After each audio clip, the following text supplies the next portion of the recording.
Budla, will you please check the attendance? Thank you.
Okay, we will start our discussion.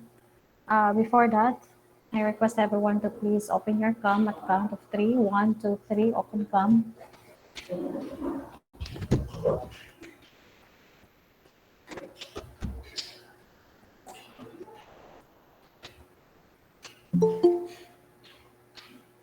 Again, checker of our attendance day is Mr. Budlaw. Budlaw, please check attendance. Thank you. Mabilin, will you please open your cam? Tubal, aduham din ka tubal. Gabriza, Shalana, open cam. Hermano, Malabote, open cam. Rania, open cam. Alexandria, open cam. Pabilan, open cam. Juvel, please open your cam. Acero. Okay, at the count of three, turn off your cam. 1, 2, 3, turn off.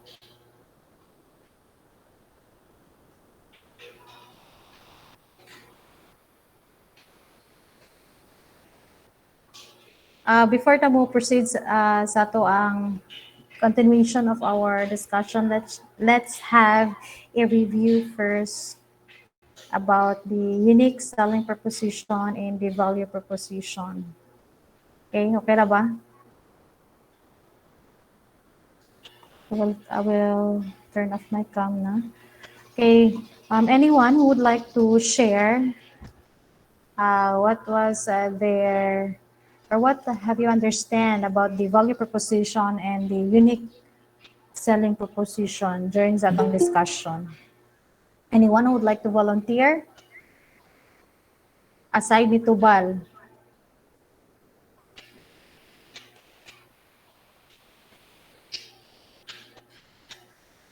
Anyone? Kung sa inyo nasabtan sa value proposition and the unique selling proposition, you can speak Tagalog, you can speak Bisaya kung asa ka comfortable.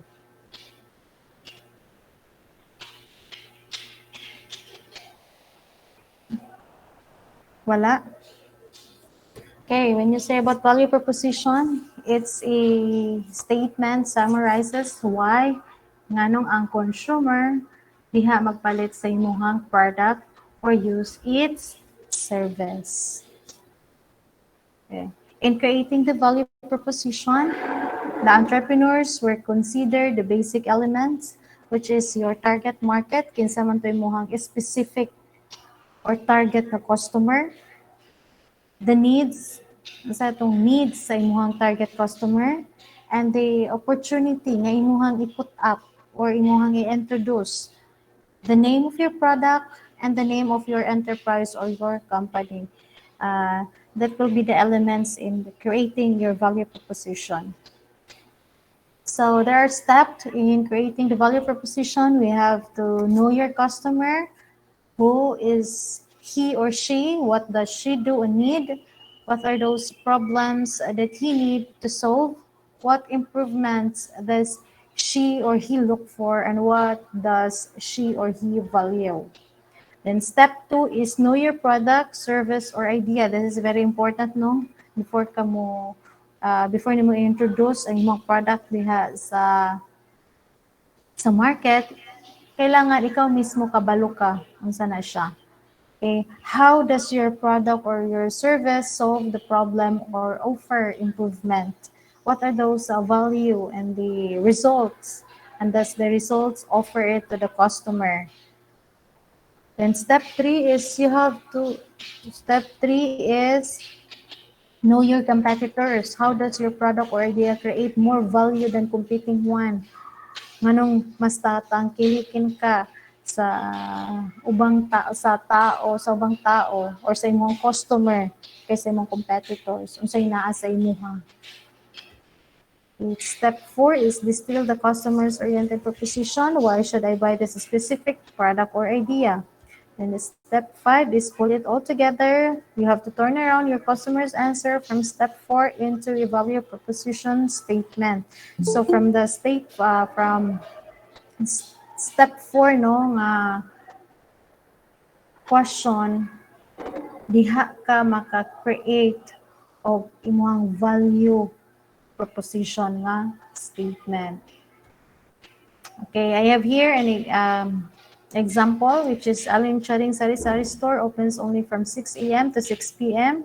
But Alin Charing noticed that there are customers who go to a nearby town to look for a convenience store at around 10 p.m. to 6 a.m. So therefore, around 6:01 p.m. to 5:59 a.m. walay store nga open dito ilahang Aling Charing. So, yung na-notice ng yung mga customers moadto pa dito sa laing town just to look for the convenience store. So, kana si Aling Charing nagtuo nga this is the great opportunity nga para maka-open siya og store which operates 24/7. So, para dili na mag-adto ang iyang mga customers sa laing town. So, nag-open siya og 24/7 nga store. So that's a solution sa iyahang target customer.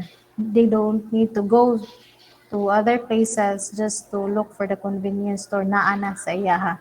So in this example, the proposed value proposition is the Aling Charing Sari-Sari store open 24/7. So I have here an example of a value proposition which is the Grab. Okay, nganong dira man ko mo go sa imuhang service because one tap and you can order food through the app. You don't need to go somewhere just to order. Di na kailangan magpila. The driver knows exactly where to go. Dili na mo kailangan, ma'am, asa ka dapit. Nana dito specific kung asa imuhang address. And payment can be cash on delivery of cashless. You don't need to go to Palawan just to pay the Grab. COD. So diha gyud ang imuhang customer mo avail sa imong service kay di na sila mahago. Okay. Unique selling proposition. It refers to how you sell your product or services. Ganina sa value is why should a customer or the consumer buy your product. So that is how you sell your product or services to your customer. So from the word unique, clearly sets you apart from your competition, positioning you the more logical choice. Okay, what set you apart? What position you para tangkilikin ka ng ibang tao? Selling is it persuades another to exchange money for a product or service, okay? Naghatag ka og product or service in the exchange of money. Proposition, it's a proposal or offer. So therefore, unique selling proposition, it's a method to market your product or service in a way that is different, different than other competitors' marketing strategies. So take note that the following questions in making the or in creating the unique value proposition, in creating the unique, in the unique selling proposition, which is what your brand does well, what the consumer wants, and what your competitor does well. So I have here the diagram of the unique selling proposition. We have the winning zone, the losing zone, and the risky. So if we are about to combine the what your brand does well and your what the consumer wants, you are in a winning zone. So meaning to say, clear point of difference that meets the needs, make it even bigger.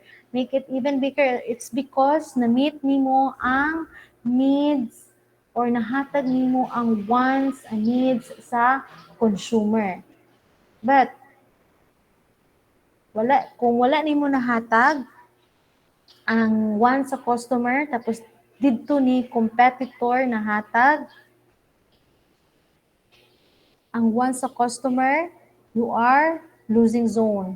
Your competitor needs the consumer needs better than you do, you will be crushed. Pag you will be crushed, there's possible lugi ka or di ba kahadili patok ang imuhang negosyo. Then, if we combine these three, what your brand does well, what your competitor does well, and what the consumer wants, kining tuloy, if we are combine this one, you are in a risky. Anong risky man? Because there is competition, there is battleground. So this time, you have to use your pagiging innovative, your emotion, and your superior execution. Oh, okay, so there are some tips for the entrepreneur on how to create an effective unique selling proposition to the target customers. So first is you have to identify and rank the uniqueness of the product or services character.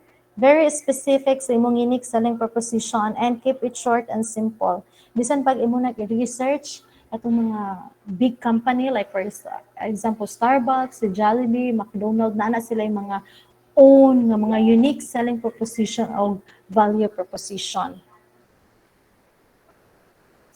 Example is here, the package shipping industry.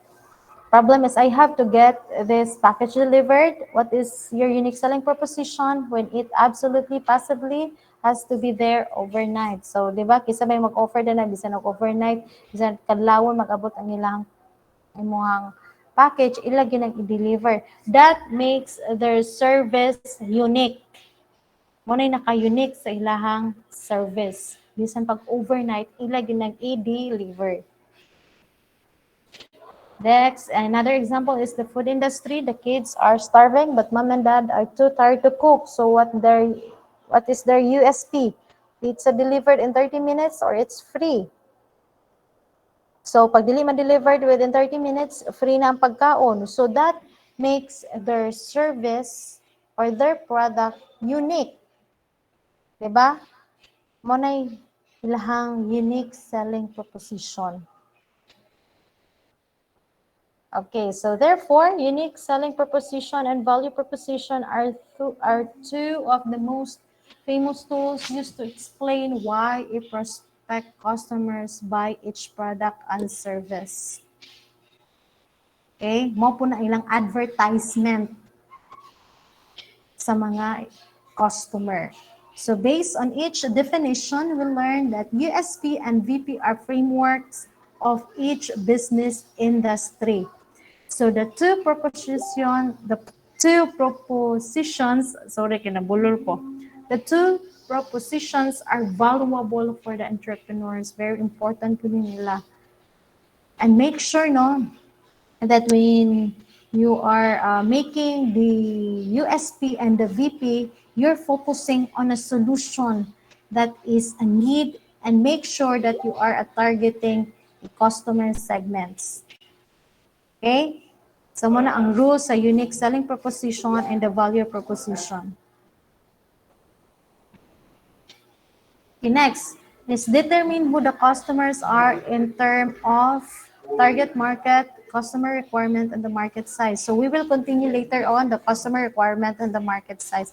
After that one, we will have our quiz. Okay. In target market, no, is a SAGE and market identification process that aims to determine the buyers with the common needs and characteristics. So therefore, the target market, it is a group of people to whom a company intends to sell its product and services. So when you say about segmentation, it's you have to divide, paghihiwalay-hiwalayin mo. This is a strategy of the entrepreneur to determine the characteristics, the behavior, or the distinct needs of his or her target customer. So in targeting a specific market, you have to exclude or it will exclude people if it will not fit your criteria. No, as what I've said, kung magbutang ka og meat shop, you have to exclude those people nga dili magkaon sa meat o magbutang ka diha o mag-put up ka diha og Louis Vuitton katong mga luxury nga bags, you have to exclude people nga dili makapalit dana sa imuhang product. Rather, target marketing allows you to focus your marketing, money, and brand message on a specific market that is more likely to buy from you than other markets. O gani nga you have to exclude ang mga tao nga dili appeal sa imong criteria because nag-focus ka sa imong brand o sa imong profit. Okay?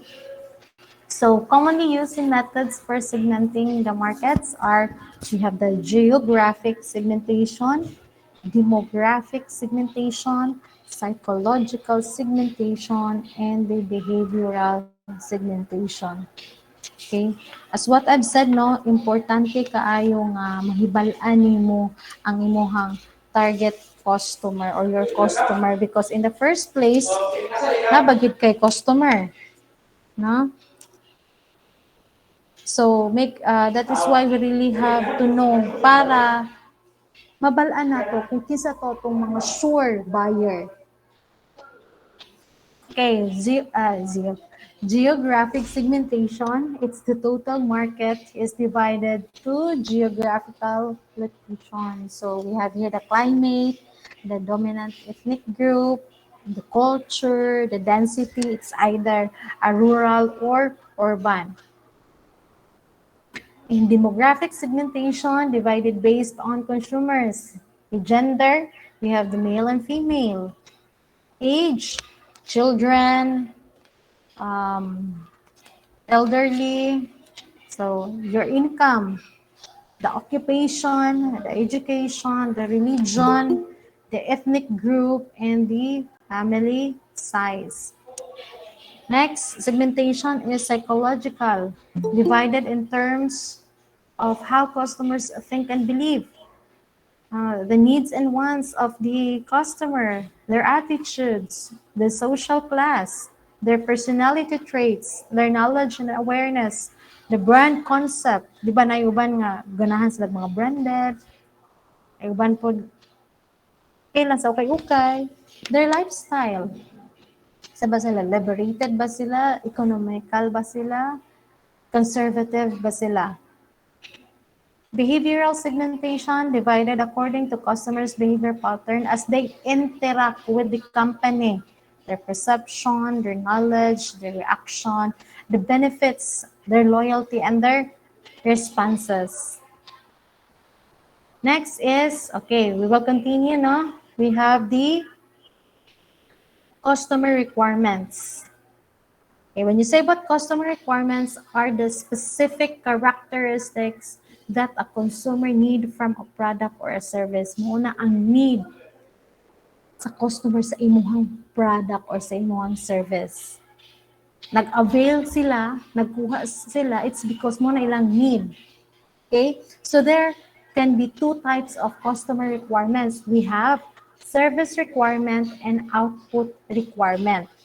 Again ha, customer requirements are the specific characteristics that the customers needs from a product or a service.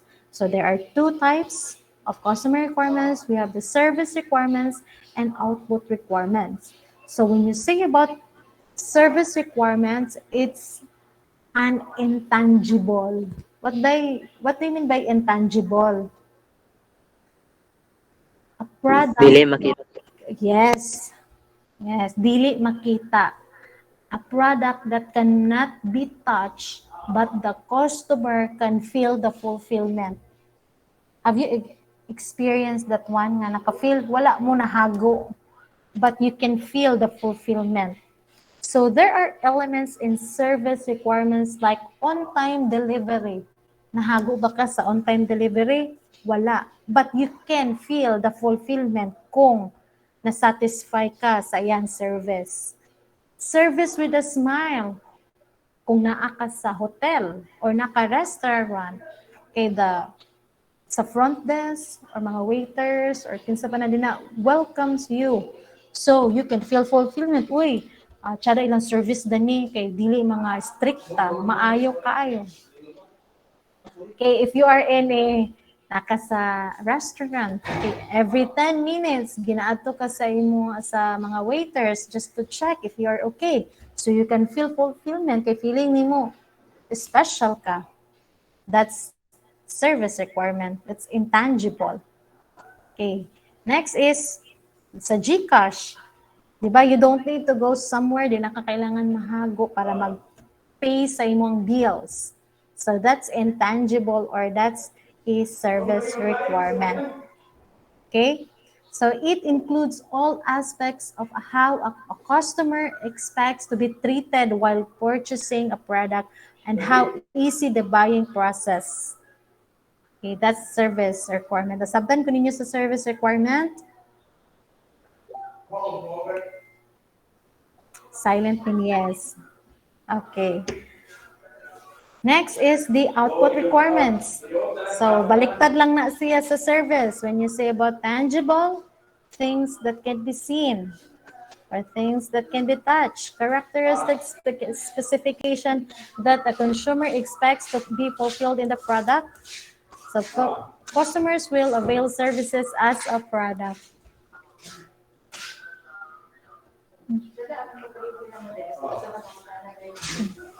Customers will avail services as a product, then various services requirements can take the form of output requirements.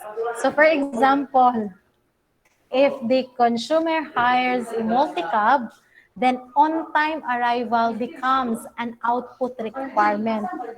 Kanang arrival mo na yung output mo na yung kinalabasan. Another example is customer buys gadgets, which is the phone speaker, the specification like the loudness and the clarity, mo na ang iyang output requirements, mo na yung kinalabasan. Another example, or nagpamassage ka, kay daghan ka hangin-hangin, kasi panuhot sa imuhang likod. Okay, the moment na na-relax ka, the moment nga imuhang mga panuhot is nawala, that's output mo na ang kinalabasan sa imuhang gi-avail nga service or sa product nila. Nasabtan ba ko ninyo sa service and the output? Yes, ma'am. Okay. Okay, thank you. Now, let's move on to the market size. Okay, market size, the entrepreneur most crucial task is to calculate the market size. Mo na ang pinaka-critical. Baga lisod. And the potential value that market has for their startup business. That is why they really need to have a market research to identify the possible customers in one locality. Okay, like for example, dito sa Camiguin, kasi nakato sa Camiguin 5 years ago or putang ta 3 years ago, wala pa'y Jollibee. No? So, ang ilang gibuhat, so nag-ano sila, nag-market research sila. Wala sila nag-put up diretso og building nga Jollibee. So, nag-ano lang sila, nagbutang lang sila og something katubitong bus for Jollibee para may balaan nila nga daghan ba gid mo avail dana nga product. So it took 1 year or 2 years nga ila tong gibuhat just to put up the Jollibee. So mo nang critical gid siya, gasto siya. Dili siya diretso-diretso nga 1 month ay put up na ka. It really needs time sa imuhang research. Okay? Market size is like is size of the arena. Kita mo sa arena, kadira mag-concert ang mga dagkong mga sikat ng mga artista where the entrepreneurs will play their business. Market size is like a size of arena where the entrepreneurs will play their business. Dira, kumbaga, dira nila ibutang ang ilahang business. Dira nila i-introduce. Dira nga place.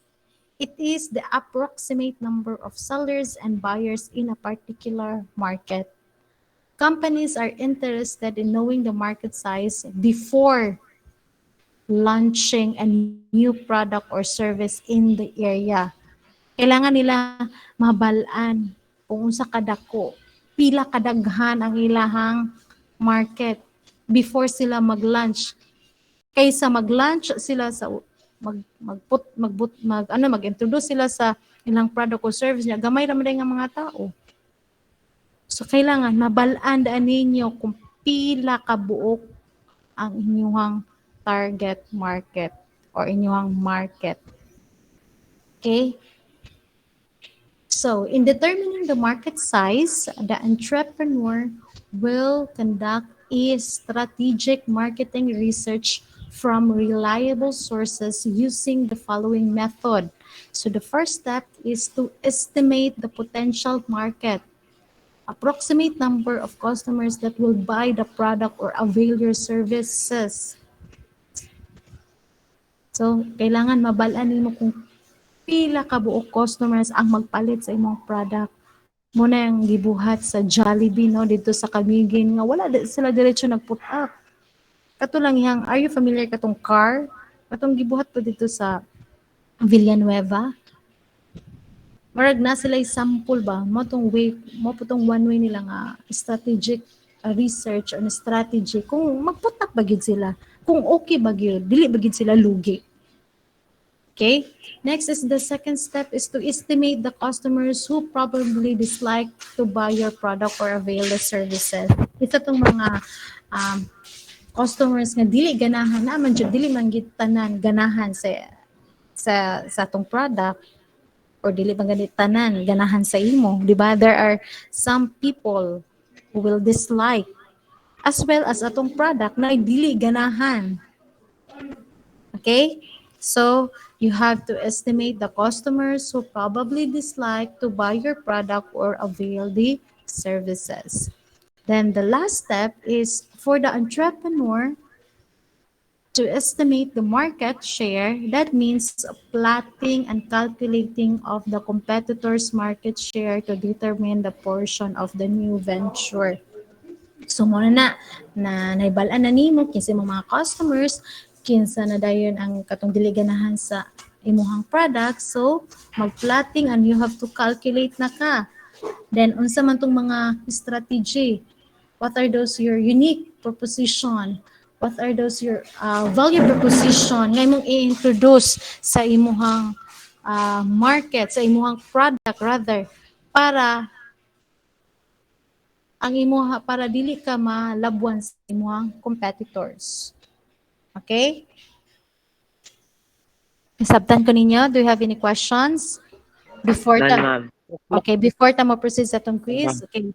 Market size becomes the most important factor if you ever need to raise funding for your business.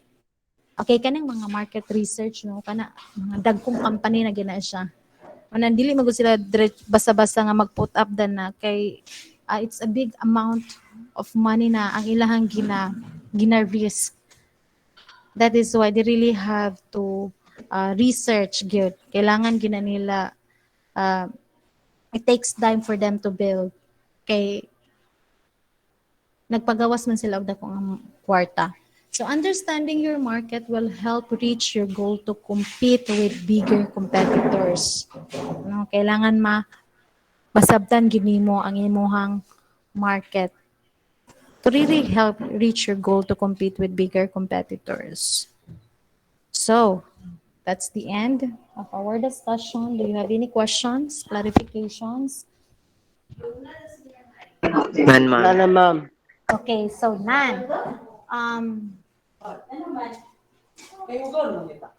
so we will proceed to our quiz. I guess sa'yo naman ni akong quiz. Di na kailangan of critical thinking. Ang inyong halang mga words na nasabtan din na sa ato ang discussion. Okay? Or do you need time para mag-study?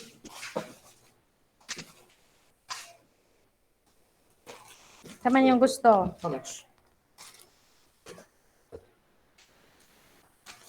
Hello, Unsa ang type sa quiz, ma? mark something, ano lang, enumeration lang. Ayun na, no need to study na kay sayo na ni siya. Okay, so please do not cheat. It's okay kung ma-zero ka kaysa mag-cheat ka. Sa inyohan lang ning nadumduman. Okay?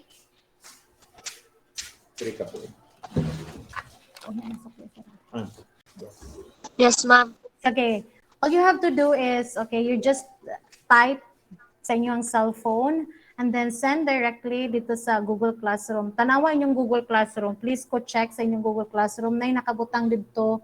New assignment, quiz 1, recognize and understand the market. So, na naka-schedule dito at 11 or by 11, dili na mo pwede maka-send. Okay? Nasabtan after ninyo pag-type, you can type it in your laptop, pwede po sa inyong cellphone, or pwede po screenshot lang, automatic na dayon ninyo isend sa Google Classroom. That's my instruction on how you will pass your quiz or activity. Okay? Nasabtan ba ko ninyo sa ako ang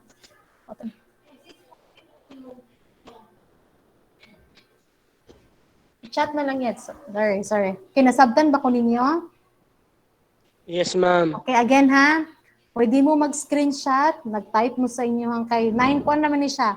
9 items lang to make it 10 plus 1. Okay, 9 items lang ni siya. Okay, you have to write down in your phones or sa inyong laptop, then directly send sa Google Classroom. Okay, nasabtan na. So, we will now proceed sa inyong quiz. Very simple, ragit kayo ni siya. Ay, more bonus, ragit na ako ni sa inyo ha. So, dili ta mo ipahago-hago. Next week na ta mo ipahago-hago. Okay, in any order na siya.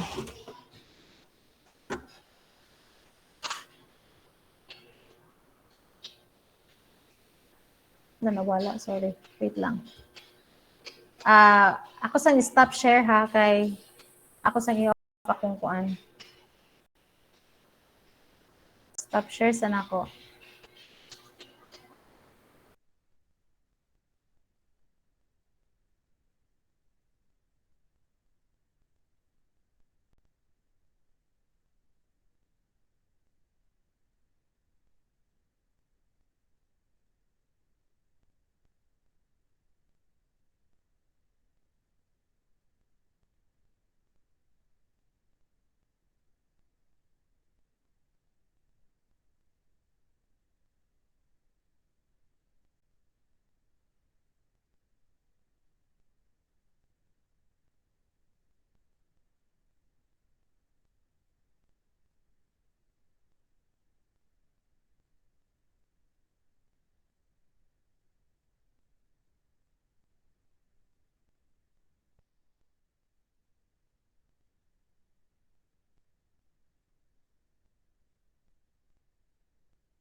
Wala naman yung pangutana.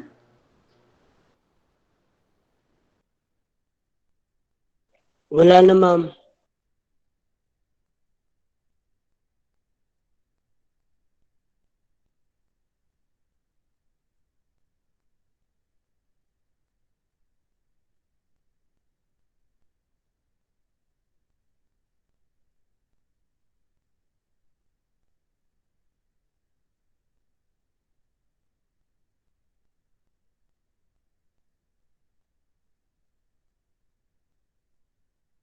Please do not cheat, ha. Ayun tamo pag-cheat.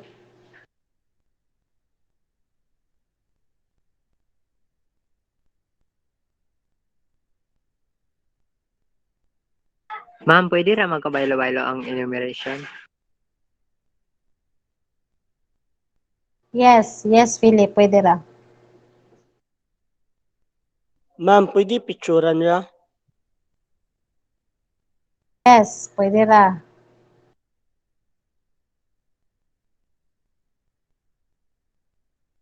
Pasa no, nagpasa si Butkon.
Okay, si Budlaw, Butkon, and Misyona pa lang ang nakapasa sa Google Classroom.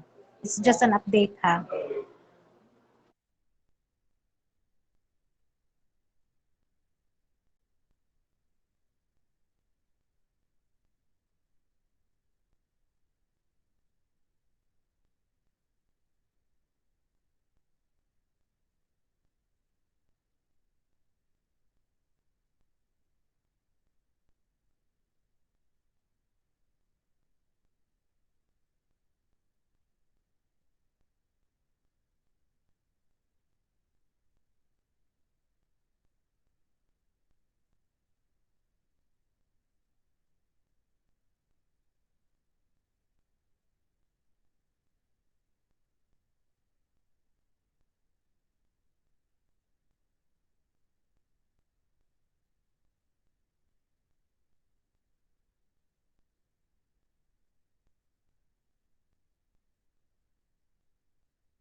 update sa nagpasa, Minyoza, Kabahar, Budlaw, Butkon, Shalana, Pulvira, and Mishona. Kamulo pa ko, ma'am. Okay ra. Take your time. 11 pa nga po ang deadline. 11 a.m.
You have 3 minutes left.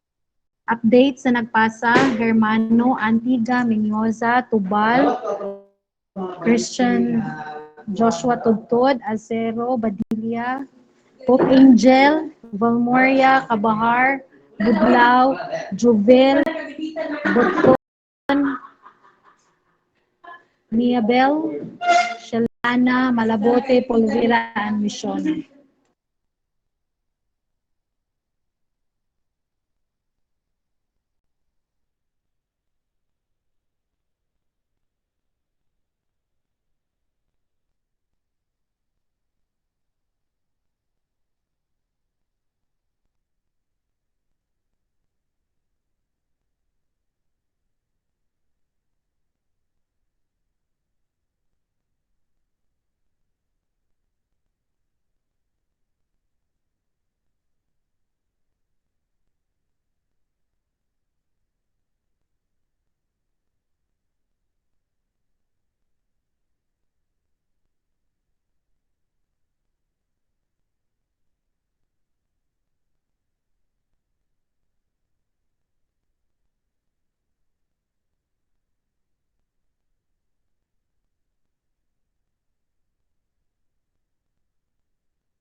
Kinsay wala pa nakapas dare. Nauman na tanan para para mag-end na dayon ta sa to ang klase. Kisay wala pa nakapasa tanan na. Okay, katong nahuman na, you can you may now leave the Google Meet, and Budlaw, please send me the attendance. Okay, thank you everyone. Katong nahuman na, you may now leave. Katong Thank you, wala ma'am. pa. Bye. Okay, thank you. Katong wala pa, leave lang sa. Okay, bye-bye everyone. Bye, ma'am. Happy weekend. Bye, ma'am. Bye.